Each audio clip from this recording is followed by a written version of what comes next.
Ustedes saben que esta semana es también especial para nosotros los creyentes, porque el día viernes no celebramos Halloween, porque es el día del diablo oscuro. Quizás si lo comparamos con la Navidad, alguien podría decir, no, pero todas esas cosas tienen que ver con algo pagano. La Navidad hoy no se celebra, no es igual a lo que pasaba antes, así que tiene otra connotación. Pero el Halloween sí es una fecha en la que se celebra la oscuridad, la maldad, y nosotros no celebramos eso. ¿Pero qué celebramos en cambio? El día de la Reforma Protestante. El día en que Dios, o la fecha o la época en la que Dios decidió levantar hombres, mujeres, para que la cristiandad que hemos tenido la bendición de ir después de ellos, tengamos una vez más la oportunidad de tener una Biblia en nuestras manos, poder leerla en nuestro idioma y tener esta bendición de escuchar la misma voz de Dios en letras humanas en nuestro idioma.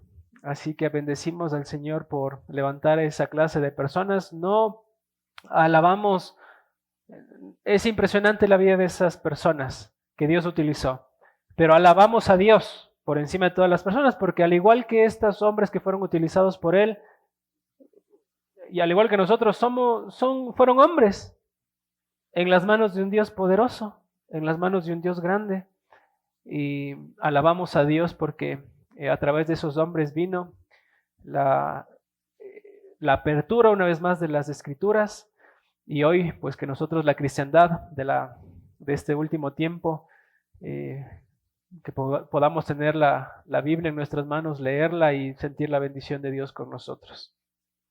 Aunque nosotros como iglesia hemos tomado la decisión de la semana que viene tener un tiempo especial por el Día de la Reforma, que va a ser el viernes que viene, vamos a estar estudiando juntos un tema interesante que nos compete a todos nosotros como iglesia.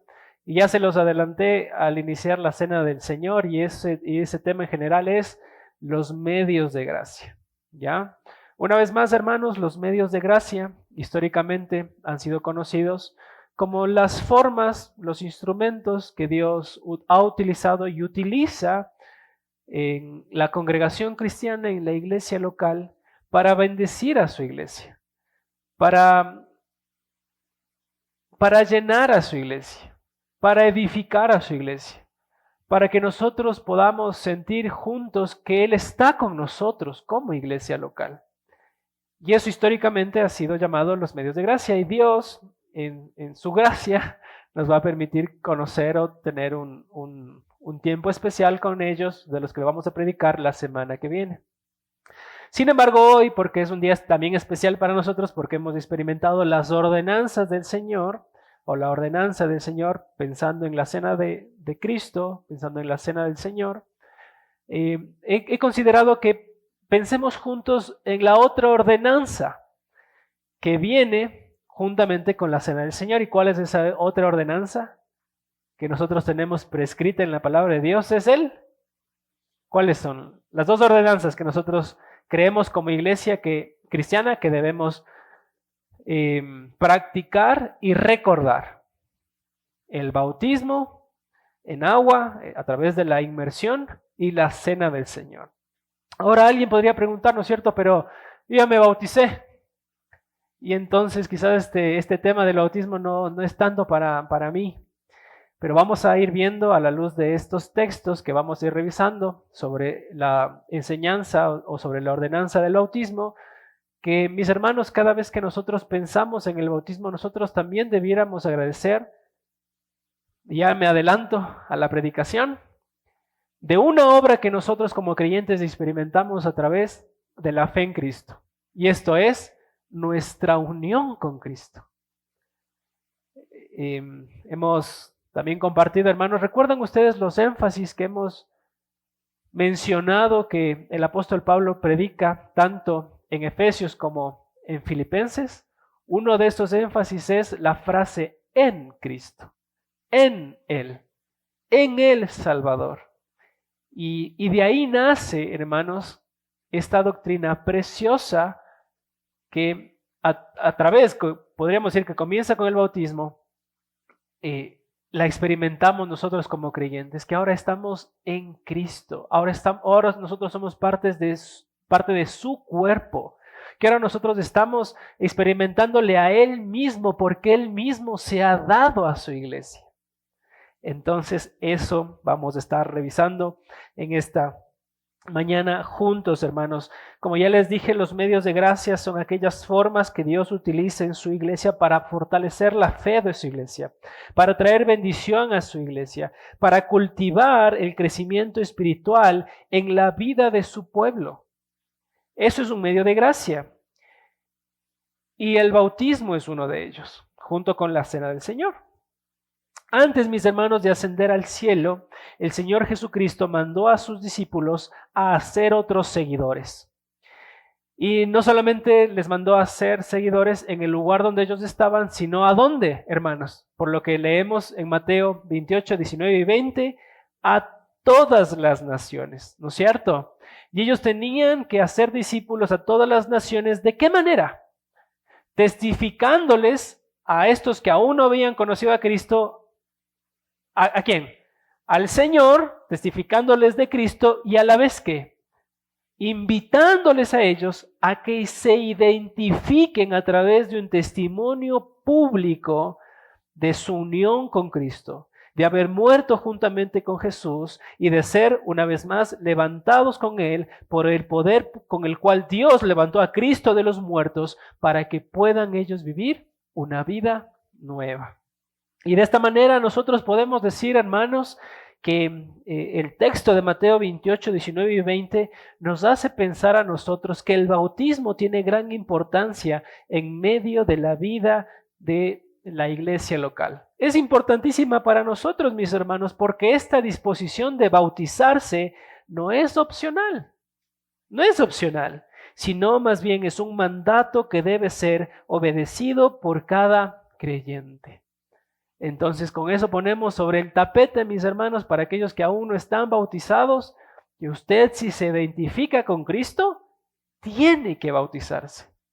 En ocasiones, vamos a ver más adelante, me adelanto un poco, en ocasiones la Biblia utiliza la palabra bautizarse para hacer alusión como para hablar de la salvación, ¿ok?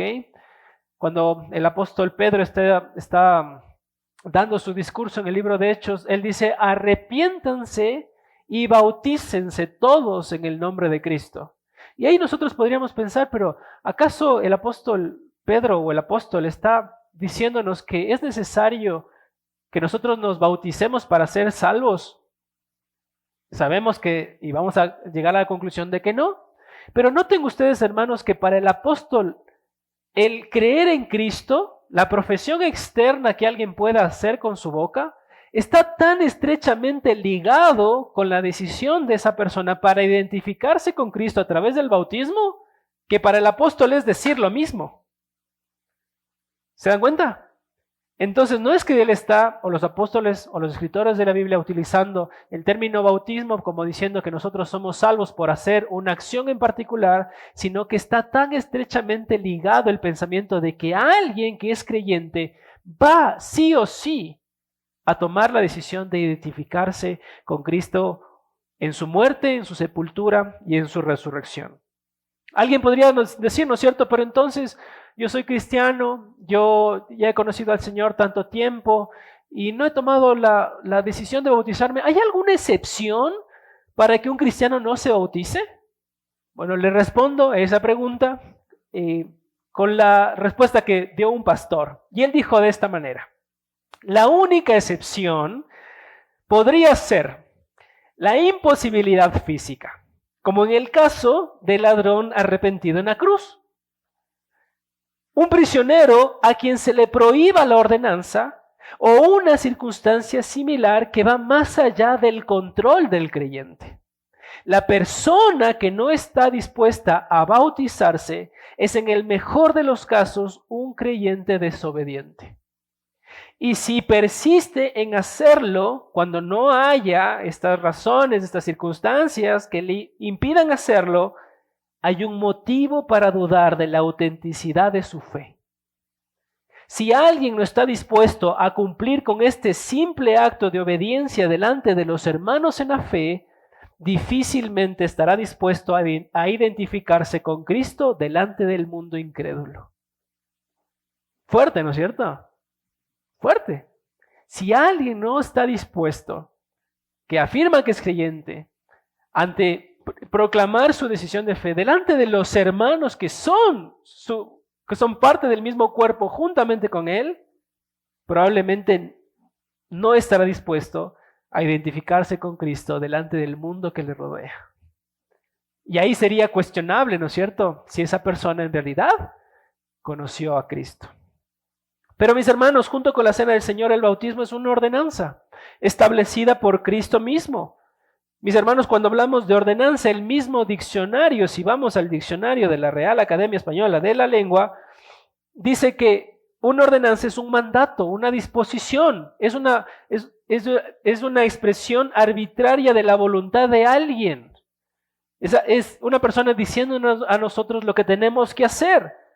Por esa razón, mis hermanos, el bautismo se denomina, como ya hemos dicho, una ordenanza de Cristo mismo, porque Cristo mismo la instauró en la comunidad cristiana como un acto legítimo de un verdadero creyente que ha entendido que necesita arrepentirse de sus pecados y necesita tener fe, responder a Dios en fe, y que ahora quiere identificarse con Cristo, quien es su Salvador, a través de una representación pública de este acto espiritual que él vivió cuando se unió con Cristo.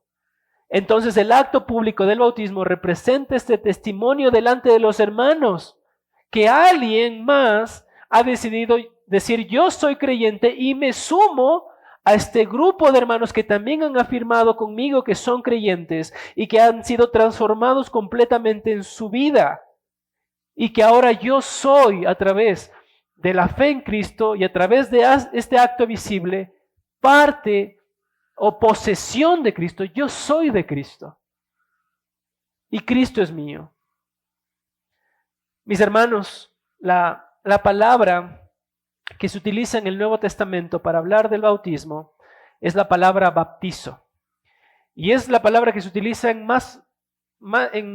la mayoría de ocasiones cuando la Biblia en el Nuevo Testamento se refiere a este momento.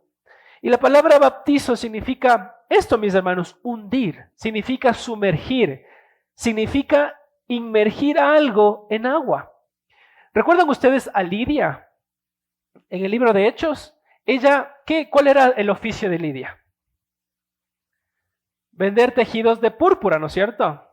Y se describe en la historia, mis hermanos, para que estos lienzos de púrpura, que eran costosos, que salían de un proceso particular para que tengan esta pigmentación, un proceso obviamente costoso, era necesario que estas telas sean tomadas y sean sumergidas en este tinte para que la tela absorba el color. Y ese es el testimonio extrabíblico que nosotros tenemos de cómo se utilizaba el término bautizar en el primer siglo. Ahora, lo que les estoy diciendo en este punto es que el mismo término que se utiliza de manera extrabíblica para hablar de esos tejidos que eran sumergidos en este tinte para que tengan ese color, es el mismo término que se utiliza en el Nuevo Testamento para hablar de alguien que se sumerge en agua para representar la muerte con Cristo, su sepultura y su resurrección. El teólogo Wayne Grudem nos dice estas palabras: este es el significado común, reconocido y regular del término en la literatura griega antigua, tanto dentro y fuera de la Biblia. De forma que el testimonio interno de las Escrituras, como el extrabíblico, utiliza esta palabra bautizo para describir y prescribir la forma en cómo cada creyente debe participar de este acto. En pocas palabras, lo que estamos diciendo es que el acto visible del bautismo tiene que ser representado por todas estas evidencias. ¿De qué forma? A través de sumergir al nuevo creyente en agua, totalmente, para que después, a través de ese acto, que ya vamos a ver posteriormente, que es un paralelismo a lo que el apóstol Pablo escribe y de lo que sucede espiritualmente, se evidencie que nace ahora a una vida nueva. Entonces noten ustedes, mis hermanos, que la Biblia nos dice a nosotros, y esto lo decimos también para que seamos muy conscientes de esto, la Biblia utiliza el término bautizo, y ese término bautizo demanda que sí o sí tenga que ser un bautizo por inmersión. Y eso es como nosotros como iglesia lo hacemos, porque vemos que la Biblia nos manda, nos prescribe hacerlo así. Entonces, ¿cómo se veía, mis hermanos, el bautismo en el Nuevo Testamento? Bueno, una persona manifestaba que ahora creía en Cristo, que ahora pertenecía a Él, le pertenecía a Él, y entonces esta persona que se identificaba con Cristo tomaba la decisión de ser sumergido completamente en agua para posteriormente ser levantado. ¿Y dónde lo vemos eso, hermanos? En muchos casos de la Escritura. Alguien puede preguntar, pero Raúl, tú estás diciendo todas esas cosas, pero ¿dónde dice la Biblia que una persona era sumergida y por qué se realizaba así? ¿Y cómo se veía eso? Bueno, la Biblia nos habla de esto y nos habla, uno de estos ejemplos es en Marcos capítulo 1, verso 5. Si leemos juntos este texto, la palabra de Dios dice esto: y salían a él, hablando de Juan el Bautista, toda provincia de Judea y todos los que estaban en Jerusalén y eran bautizados por él en el río Jordán. Noten allí, mis hermanos, que al utilizar esta frase en el río Jordán y no junto al río Jordán, nos está diciendo que lo que estaba haciendo Juan el Bautista era adentro del río. ¿Dónde más lo dice? Raúl lo dice en Marcos capítulo 1, verso 10, cuando habla del testimonio mismo de Cristo, cuando Él está siendo bautizado. Y dice Marcos 1:10, y luego cuando subía del agua. Si una persona no se sumergía, entonces ¿por qué el escritor bíblico utiliza la frase subía del agua? Pero dice el texto, y luego cuando subía del agua, vio el cielo abrirse los cielos y al Espíritu Santo como paloma que descendía sobre él. Y otro texto que vemos en el libro de Hechos, ustedes recuerdan la historia de Felipe con el eunuco que está en su carro y él va y él está leyendo el libro de Isaías y no entiende, ¿no es cierto? Pero se encuentra con Felipe, él está en el carro, le explica las escrituras, él entiende las escrituras y ¿qué es lo primero que hace el eunuco? El etíope, perdón, no eunuco, el etíope.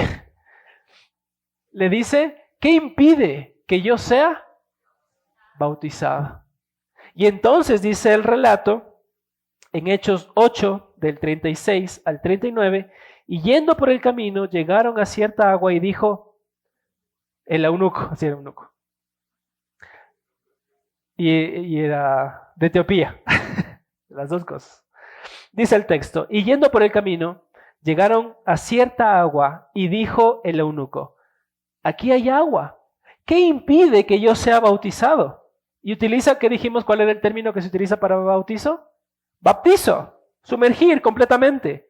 Felipe dijo, si crees de todo corazón, bien puedes. Y respondiendo dijo, creo que Jesucristo es el Hijo de Dios. Y mandó parar el carro y descendieron ambos al agua. ¿Quiénes se metieron en el agua? El eunuco y Felipe. Y le bautizó. ¿Y qué utiliza? ¿Cuál es el término que se utiliza? Y le bautizó. Baptizo. ¿Y qué implicaba baptizo? Sumergir. Dice, y después dice el verso 39, y cuando subieron del agua, el Espíritu del Señor arrebató a Felipe y el eunuco no le vio más y siguió gozoso su camino.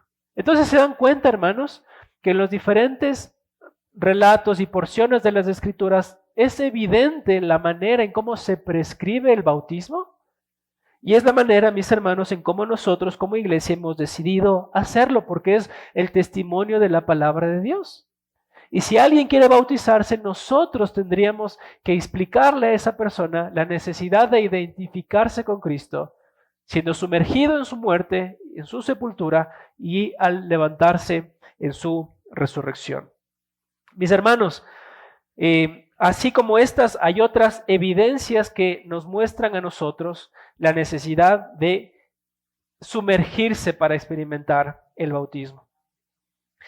Pero mis hermanos, esto es una necesidad bíblica, teológica, que es necesario que sea así. ¿Saben por qué? Porque el apóstol Pablo, en Romanos capítulo 6, versos del 3 al 4, hace un paralelismo entre el evento físico, visible, y el evento espiritual que sucede en la persona que conoce a Cristo.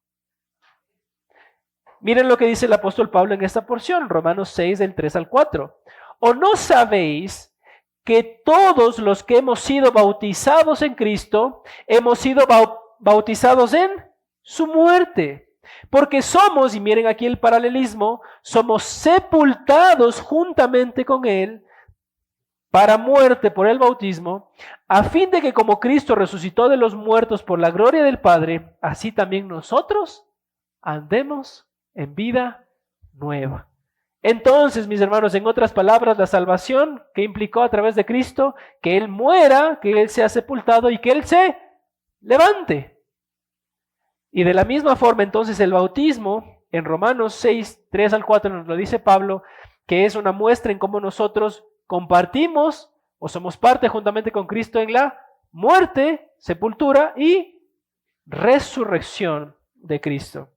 De ahí, mis hermanos, que también el mismo apóstol Pablo nos diga en Colosenses capítulo 2, verso 12, estas palabras: sepultados con Él en el bautismo, en el cual también fuisteis resucitados con Él mediante la fe en el poder de Dios que le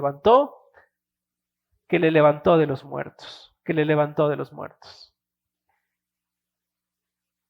Ahora, mis hermanos, alguien podría decir, ¿no es cierto? Bueno, eso yo ya lo hice. En algún momento de mi vida cristiana ya tomé la decisión, ya obedecí, mejor dicho, a la ordenanza de Cristo de bautizarme.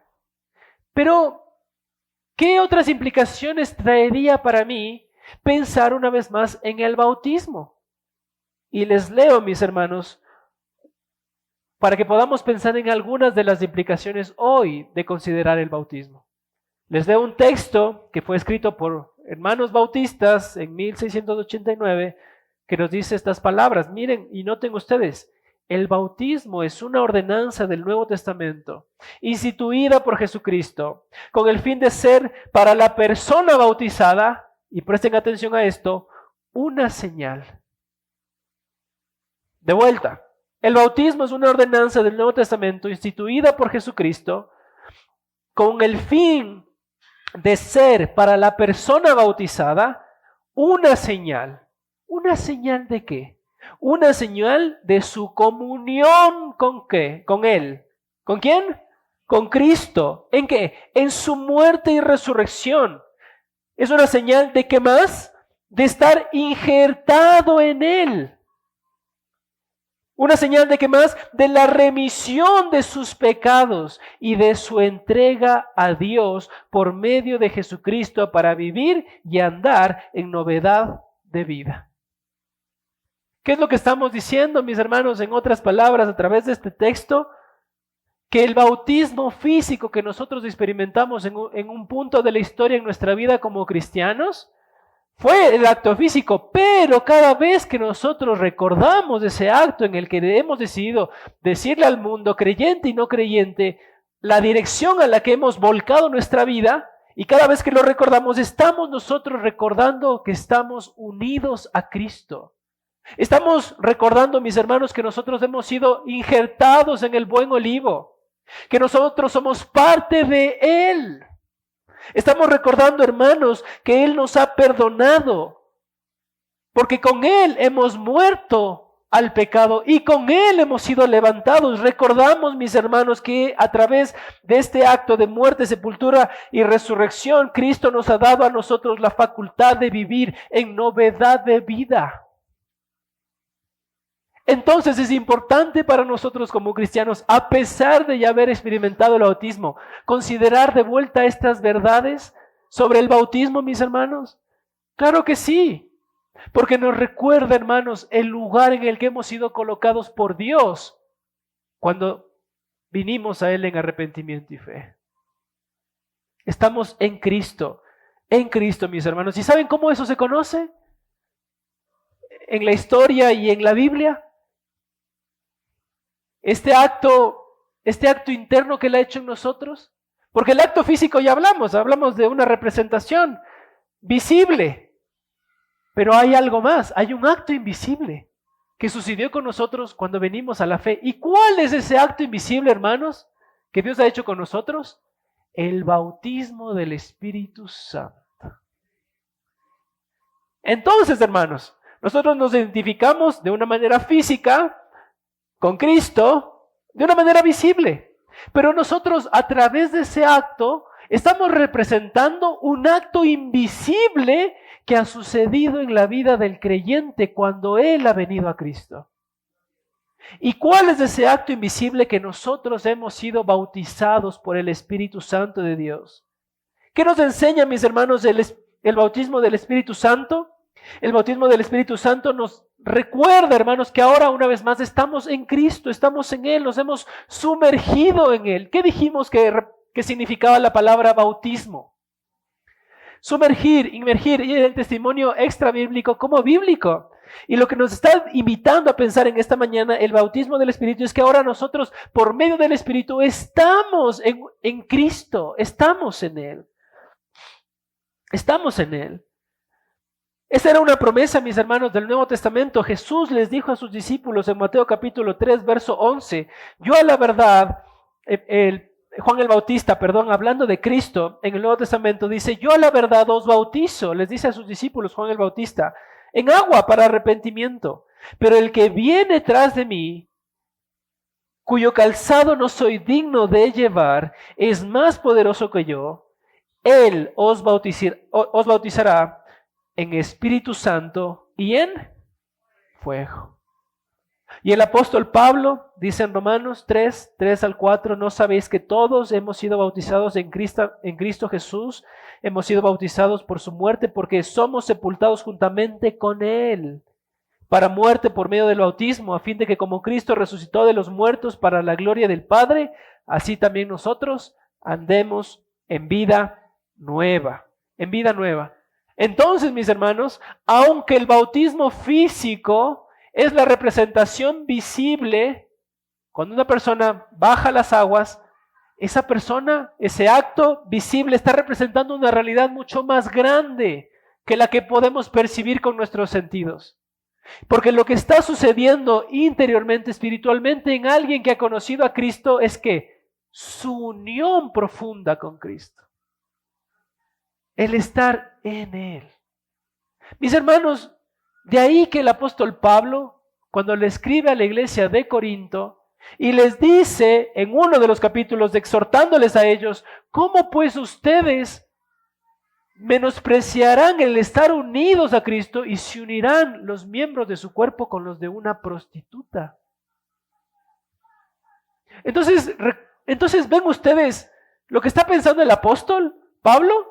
O sea, nuestra relación ha sido tan estrechamente con Cristo, esta nueva posición que nosotros ahora tenemos en Él, que cómo pues nosotros como cristianos profanaríamos esa relación tan estrecha que el Espíritu Santo nos ha llevado a participar en Cristo con otra cosa que no sea Él. Y no solamente con otra cosa que no sea Él, sino con algo que va directamente en oposición a Él. Mis hermanos, el creyente verdadero, cuando ha experimentado la salvación, él ha sido colocado en el cuerpo de Cristo. Y nosotros como creyentes hoy, que sí, ya graficamos en el tiempo esta verdad espiritual invisible, debiéramos constantemente renovar nuestro pensamiento y decir, yo estoy unido a Cristo. Y si yo estoy unido a Cristo, y si yo le pertenezco a Cristo, ¿cómo yo estoy viviendo mi vida cristiana? ¿Con qué yo estoy teniendo comunión? ¿Y con qué yo estoy decidiendo voluntariamente pecar en unión con esa cosa o con esa área? Mis hermanos, nosotros no experimentamos de una... Digo esto, hermanos, porque hay algunos otros lugares, algunas otras iglesias, que a diferencia de nosotros que estamos exponiendo sobre el bautismo del Espíritu en estos términos, ellos consideran que el bautismo del Espíritu trata de otra cosa. Y algunas personas exponen que el bautismo del Espíritu Santo tiene que ver con experimentar de una manera esplendorosa al Espíritu Santo. En otras palabras, se conoce a ese movimiento como aquellos que quieren experimentar una segunda obra de gracia. Déjenme explicarles. Estas personas dicen, nosotros ya tenemos al Espíritu.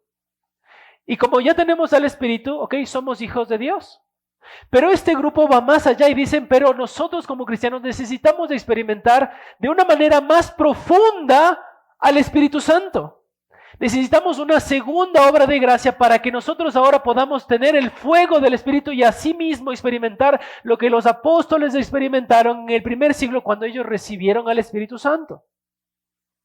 Pero hay un error en esto, mis hermanos, que nosotros como creyentes no recibimos al Espíritu Santo por porciones. ¿Cuánto recibió Francisco del Espíritu Santo? ¿Recibió una porción menos que lo que recibió mi hermano Lenin? O mi hermano Hugo, que está ahí atrás, ¿recibió una porción más grande de lo que recibió Raúl? Hermanos, cuando nosotros venimos a Cristo, todos nosotros participamos de la misma porción del Espíritu, en la misma cantidad. Y nosotros no estamos esperando experimentar una segunda obra de gracia, porque ya tenemos al Espíritu y el Espíritu viene sin medida. Entonces, lo que estamos diciendo es que nosotros como cristianos, una vez más, tenemos todas las herramientas necesarias para vincularnos y tener en nuestra cabeza constantemente el pensamiento, yo le pertenezco a Cristo. Y puedo vivir fortalecido por el Espíritu Santo de Dios porque Él me llena internamente y por eso yo puedo vivir en agrado a Él. Entonces nosotros como creyentes, en este tiempo no estamos experimentando una segunda obra de gracia. Tenemos al Espíritu Santo. No necesitamos pensar y decir, no, es que un momento de nuestra vida algo tiene que suceder. No, ya tienes al Espíritu. Y puedes vivir una relación estrecha con Cristo. Una relación estrecha con Cristo. Porque esto nos invita a pensar esta doctrina, mis hermanos, de la unión con Cristo. Miren lo que dice el apóstol Pedro en 1 de Pedro capítulo 3, verso 21. El bautismo que corresponde a esto ahora nos salva, no quitando la inmundicia de la carne, sino como la aspiración de una buena conciencia hacia Dios por la resurrección de Jesucristo. Y el apóstol Pablo en 1 Corintios 6, 17, pero el que se une al Señor, un espíritu es con él. Y Gálatas 3, 27, porque todos los que habéis sido bautizados en Cristo, de Cristo estáis revestidos. 1 Corintios 12, 13, porque por un solo espíritu fuimos todos bautizados en su cuerpo, sean judíos o griegos, esclavos o libres, y a todos nos dio a beber de un mismo espíritu. ¿Hay cristianos de élite? No. Los cristianos recibimos la misma porción del Espíritu, y en esa misma porción, mis hermanos, entonces no hay excusa para que nosotros podamos tener una relación estrecha con Cristo, con mi Señor, con Él. Mis hermanos, noten ustedes que esta unión con Cristo es que nosotros de veras estamos siendo conscientes que Cristo nos representa. Cuando tú formas parte de un equipo, piensa en esto. Cuando tú formas parte de un equipo y están compitiendo por algo en ese equipo y piden a un representante en ese equipo, ¿a quién mandan? Al capitán, pero mandan al que sabe más o al que se maneja mejor, ¿no es cierto? El que es más productivo, depende del área en el que se esté compitiendo y del que se necesite un representante. Si por ahí es algo en relación a la actividad física, al más atlético, al que va al gimnasio, qué sé yo, ¿no es cierto? ¿Ok? Y tú quisieras que esa persona te represente. ¿Sí o no?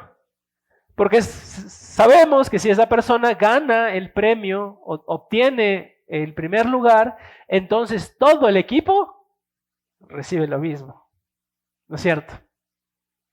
Ahora mira lo que dice 1 Corintios 10:2, cuando habla de los judíos como pueblo y de ellos siendo bautizados en Moisés, en el sentido de que ellos eran representados en Moisés. Miren lo que dice. 1 Corintios 10:2 dice, y todos en Moisés fueron bautizados en la nube y en el mar. Entonces, ¿qué significa eso, mis hermanos? Significa que en el sentido figurado, todos los israelitas reconocían que Moisés era su portavoz, era su líder, era aquel que había sido ordenado por Dios para traerles la palabra de Dios, y entonces ellos querían que Moisés los represente. Él es nuestro líder. ¿Se acuerdan las expresiones que ellos hacen? Cuando ven el monte de fuego y ardiente, ellos dicen, habla tú, Moisés, por nosotros, porque si nosotros hablamos con Dios, moriremos. Habla tú, yo te reconozco a ti como el portavoz, como el líder, tú me representas. Y entonces, aquí este texto de 1 Corintios 10 nos dice que el pueblo de Israel era representado por Moisés. Todos fueron bautizados en Moisés. Pero de la misma manera, hermanos, en como estos creyentes eran representados en Moisés en aquel tiempo, se nos invita a nosotros, la cristiandad actual, pensemos, ¿quién es nuestro representante? Cristo. Cristo es nuestro representante. Y al decir, mis hermanos, que nosotros estamos sumergidos en Él, estamos diciendo, Él va delante de nosotros. Él es el que ganó en la cruz. Él es el que guía mis caminos. Él es de quien yo tengo parte. ¿Les ha pasado, mis hermanos, en algunas ocasiones en las que, pensando en esto mismo de algo que sucede en equipo, les va mal como equipo?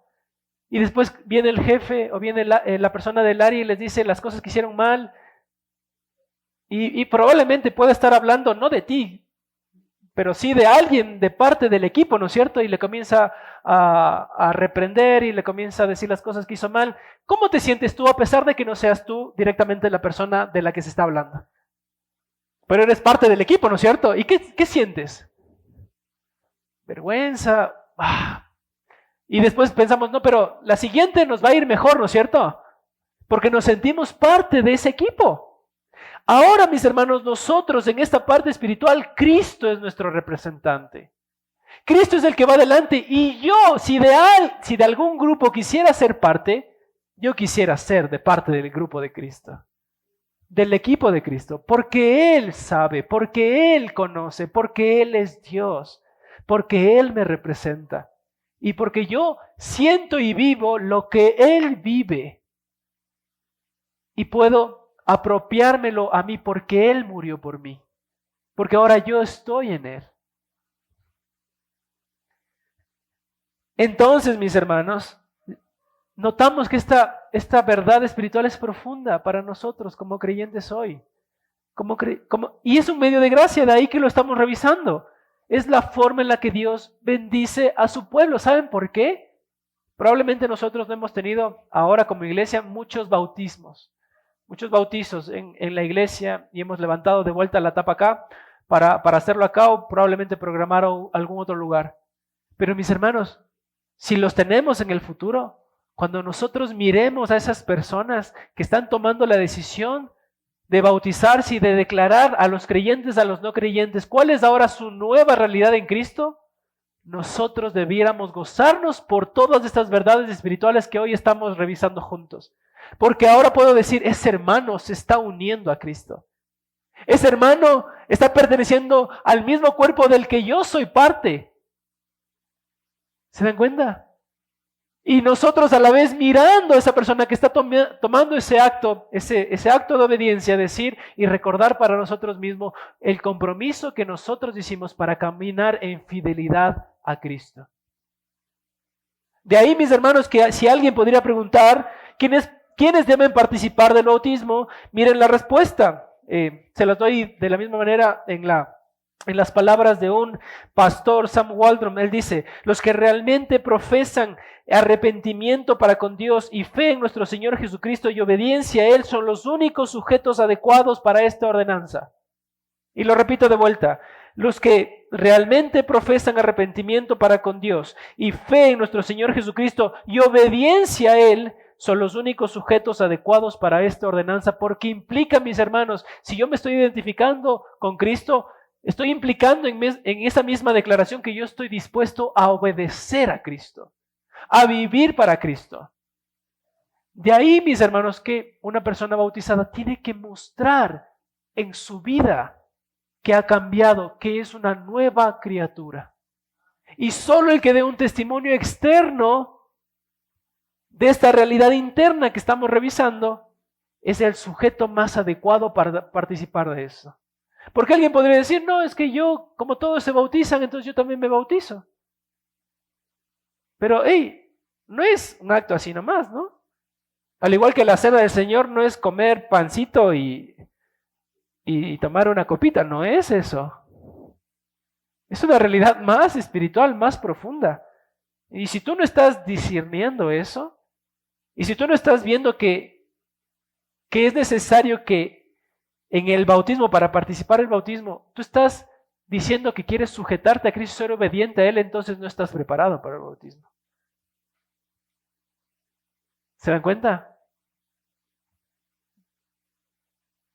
Entonces, mis hermanos, el bautismo es esencial para nosotros porque nos recuerda nuestra unión con Cristo. ¿El bautismo salva a alguien? ¿La representación visible de este acto invisible salva a alguien? No salva a nadie. El apóstol Pablo dijo en 1 Corintios 1:14: yo doy gracias a Dios de que a ninguno de vosotros he bautizado. Si el apóstol Pablo pensase, o los escritores bíblicos pensasen, que la salvación viene a través del bautismo, la declaración que acabo de leer del apóstol Pablo iría en contra de su propio llamado, porque él dijo: a nadie he bautizado. Entonces, Pablo, erraste al blanco con tu ministerio, porque si la salvación implica llevar a otros a que cumplan con este acto y no pensar verdaderamente en el acto interior de arrepentimiento y fe, entonces le erraste. Pero el apóstol Pablo sabe que el bautismo no salva a nadie, pero que sí, mis hermanos, es la muestra evidente de alguien que le conoce, de alguien que le conoce. Y por eso, mis hermanos, el bautismo ha sido considerado no solamente en este tiempo, sino durante algunos siglos en la historia, como el inicio a la congregación cristiana.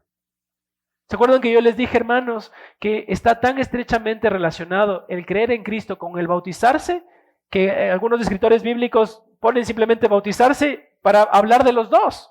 Porque históricamente, mis hermanos, el bautismo es la marca de un verdadero cristiano, de un nuevo cristiano, de alguien que se une a la iglesia, un nuevo creyente.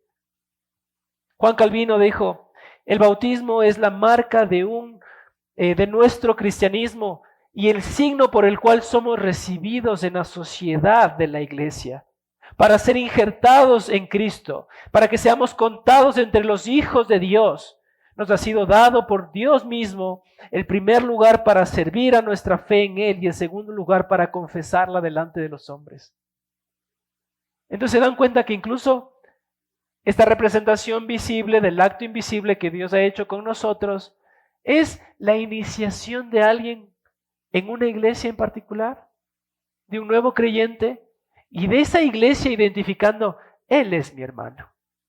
Hermanos, ¿recuerdan la definición de Benjamin Kick sobre la iglesia? La iglesia es el conjunto de creyentes que se reconoce entre ellos mismos como creyentes y deciden caminar juntos. No obligados, yo decido caminar con ellos. Pero noten la primera parte de la definición: una iglesia que se reconoce entre ellos mismos. ¿A quiénes? A los otros creyentes. Que yo puedo decir, porque la declaración de fulanito de tal fue esta, él es mi hermano. Porque la declaración de mi hermano Saúl es mi hermano. Yo puedo reconocer a mis hermanos en la fe, porque ellos son parte de la iglesia, porque han tomado esta decisión de hacerlo así. Entonces, mis hermanos, el bautismo es el primer paso de obediencia para todos los cristianos después de haber aceptado al Señor Jesús con fe salvadora. Con fe salvadora. Y es tan esencial que nosotros lo recordemos, porque una vez más, mis hermanos, esta doctrina nos ayuda a pensar en nuestra unión con Cristo. Estamos unidos a Él. Una vez más, hemos sido sumergidos, hermanos, en Él. Usted es parte de este cuerpo. Solo para terminar, mis hermanos, este tiempo, ¿quiénes son las personas que deben administrar las ordenanzas que vemos en las Escrituras, en este caso las dos ordenanzas, el bautismo y la cena del Señor? Alguien podría decir, hay algunas posiciones, hay algunas personas que dicen, todos los creyentes tienen la bendición de bautizar y tienen la bendición de repartir los elementos de la cena del Señor. Alguien podría decir, pero ¿por qué, Raúl, cuando estuvimos repartiendo la cena, por qué no dejaste que alguien te ayude? Qué egoísta que eres. ¿Por qué eres así?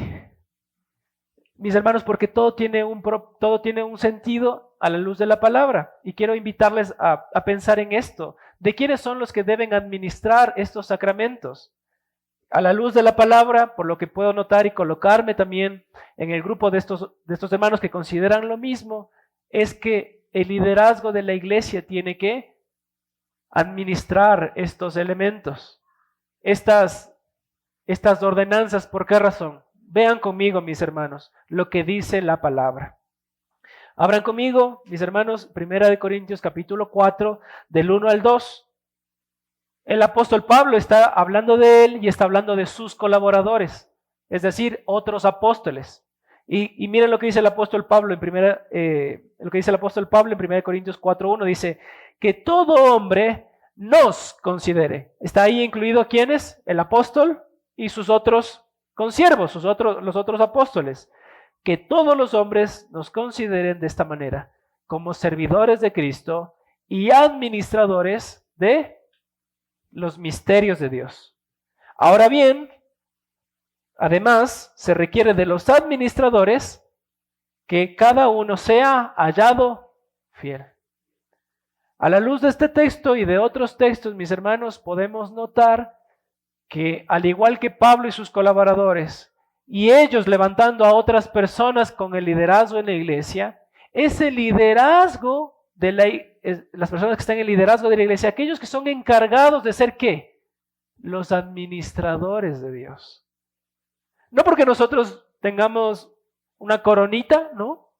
Simplemente porque en la gracia de Dios Él nos ha colocado aquí para administrarles estos elementos y estas ordenanzas a la iglesia de Dios. ¿Ok? No porque haya algo especial, simplemente porque Dios ha decidido levantar a esa persona en esa posición en la iglesia y que es nuestro deber, mis hermanos, antes de pasarles a ustedes, tanto bautizarlos o pasarles los elementos, haber hecho un examen nosotros mismos en nuestro interior de cómo nosotros estamos delante de Dios. Ahora miren, sumado a este argumento, Mateo capítulo 24 del 45 al 51 dice estas palabras. ¿Quién es pues el siervo fiel y prudente a cual puso el Señor sobre su casa para que les dé alimento a su tiempo? Bienaventurado aquel siervo, noten ahí el término siervo, al cual cuando venga su Señor le halle haciendo así. De cierto os digo que sobre todos sus bienes le pondrá. Pero si aquel siervo malo dijere en su corazón, mi señor tarda en venir, y comenzare a golpear a los consiervos y aún a comer y a beber con los borrachos, vendrá el señor de aquel siervo en día en que éste no espera y a la hora que no sabe, y lo castigará arduamente, y pondrá su parte con los hipócritas. Allí será el lloro y el crujir de dientes. Noten la expresión, una vez más, del texto. ¿Cuál es el siervo fiel y prudente al cual el Señor puso sobre su casa para que les dé alimento a su tiempo? Dentro de una iglesia local, mis hermanos, ¿quiénes son las personas de dar alimento al pueblo de Dios? Los pastores, los ancianos, el liderazgo de la iglesia. Y en ese sentido, por la gracia de Dios, Dios nos toma por fieles. ¡Qué privilegio! Colocándonos en el ministerio, diría el apóstol Pablo. Pero ¿qué se demanda de estos administradores de la iglesia de Dios? Que sean fieles. Y que se les halle ¿qué? Haciendo lo que tienen que hacer. ¿Y qué es lo que tienen que hacer? Dar alimento a su pueblo, dar lo que necesitan a la iglesia de Dios a su tiempo. Porque de otra manera, mis hermanos, seremos como de aquellos que habla Santiago en el capítulo 3, que se hacen muchos maestros cuando no saben que tendrán más condenación, mayor condenación. Eso es una responsabilidad tremenda, hermanos. De ahí, mis hermanos, que entendamos juntos que cada vez que les servimos a ustedes los elementos, es nuestra responsabilidad. Y mi responsabilidad previa de decir, Señor, yo necesito estar bien con usted. Yo necesito ponerme a cuentas con usted antes de darle el alimento espiritual a su pueblo. Para darles el pan, que representa sí un alimento físico, pero va más allá, ya dijimos, es un alimento espiritual. Porque el Señor Jesucristo dijo, el que come mi carne y mi sangre, come verdadera comida y verdadera bebida. Es espiritual, mis hermanos. Y se demanda de nosotros, como buenos administradores, ser irreprensibles, como dice Tito 1:7, porque es necesario que el obispo, el pastor, el presbítero, aquel que está supervisando, aquel que está en esa posición, dice, sea irreprensible como administrador de Dios.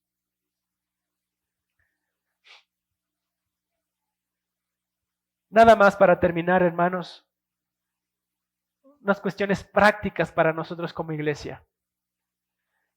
Esta doctrina del bautismo debe ayudarnos a vivir en obediencia. Si usted no se ha bautizado, ¿qué es lo que tiene que hacer primero? Bautizarse, hable con nosotros, bautícese. Recuerda que su fe genuina se demuestra al vivir en obediencia e identificarse con Cristo. En segundo lugar, hermanos, recuerde la gracia que usted ha recibido. Hermano, usted sin haber sido colocado, sumergido en el cuerpo de Cristo, usted vivía en desesperanza y en tinieblas eternas. Pero en la gracia de Dios, Dios lo salvó y lo sumergió a usted en Él.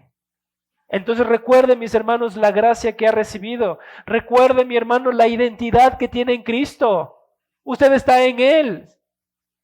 Recuerde, mi hermano, que usted tiene una novedad de vida al que ha sido levantado por la resurrección de Cristo de entre los muertos. Usted necesita reflejar una vida nueva. Vivimos en una vida nueva, mis hermanos. Recuerden, mis hermanos, que nosotros necesitamos testificar sin vergüenza a Él. Mis hermanos, necesitamos abrazar a la comunidad cristiana porque somos un cuerpo. Abrazarnos mutuamente, necesitamos servirnos con fidelidad. Necesitamos recordar, mis hermanos, que ya no somos parte de este mundo. Que hemos sido trasladados del reino de las tinieblas y hemos sido colocados en el reino de su amado Hijo, en quien tenemos redención por su sangre y perdón de pecados. Debemos recordar, mis hermanos, y renovar constantemente nuestra conciencia. Debemos rechazar la autosuficiencia, debemos celebrar el testimonio de otros que al igual que nosotros, en algún momento de la historia y de nuestra vida dijimos, queremos seguir a Cristo y celebrarlo.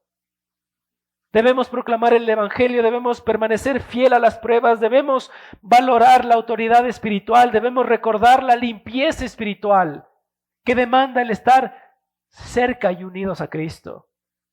Debemos recordar, mis hermanos, que vivimos con un propósito, vivimos con esperanza y sobre todas las cosas vivimos para la gloria de Dios.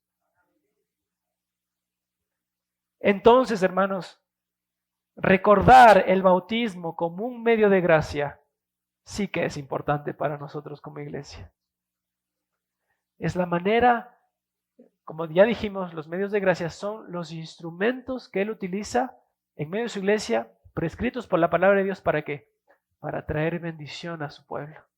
Y Dios nos conceda, hermanos, Dios nos conceda la gracia como iglesia de practicar no solamente esta ordenanza, sino lo que acabamos de revisar juntos. Que Dios nos conceda, hermanos, bautizar a más creyentes nuevos e incorporarlos a nuestra iglesia. Pero va a suceder, mis hermanos, en la medida en que yo y ustedes estemos dispuestos a predicar el Evangelio de Cristo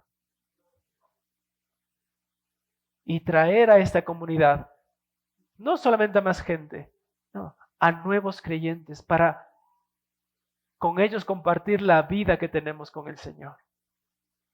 Así que, mis hermanos, tenemos un llamado grande a glorificar a Dios a través de nuestras vidas y traer con eso a otros a la fe. Amén. Así que vamos a terminar allí y Dios mediante, la siguiente semana pues también nos juntaremos y seguiremos revisando la palabra de Dios. Oremos juntos. Padre, gracias porque usted nos ha hecho uno solo con usted. Usted nos ha sumergido en Cristo. Usted nos ha dado identidad. Nosotros hemos podido representar en un momento de nuestra vida de una manera visible el acto invisible que usted hizo con nosotros. Pero Señor, ese acto visible va mucho más allá de lo que se puede mirar a través o se puede percibir con los sentidos. Es espiritual, es profunda, Señor. Y es que nosotros hoy somos su pueblo. Somos su carne, somos sus huesos. Participamos de lo que usted participa. Vivimos lo que usted vive, tenemos su vida, Señor. Somos de usted, somos suyos. No nos pertenecemos a nosotros mismos. Antes éramos propiedad del enemigo, del diablo, de Satanás, del pecado, estábamos sujetos, pero hoy somos esclavos suyos, somos de Cristo. Estamos en usted, Señor, tenemos su vida. Ayúdenos, Señor, a recordar este acto espiritual que nosotros constantemente vivimos ya teniendo una relación estrecha con Cristo a través del bautismo del Espíritu. Tenemos a su Espíritu. Guárdenos, Señor, de no considerarle a usted, de no vivir para usted, de despreciar estos medios de gracia. Guárdenos, Señor, de pensar que estas cosas no son importantes. Y ayúdenos, Dios, a valorar cada forma en la que usted utiliza su palabra en la vida cristiana, en la vida de nosotros, para hacernos más como Cristo, para transformarnos y cumplir con su objetivo eterno, que es llevar al Padre, presentar al Padre una iglesia sin mancha y sin arruga delante de usted. Gracias por el resto de la mañana y oramos agradecidos de los méritos de Cristo Jesús. Amén.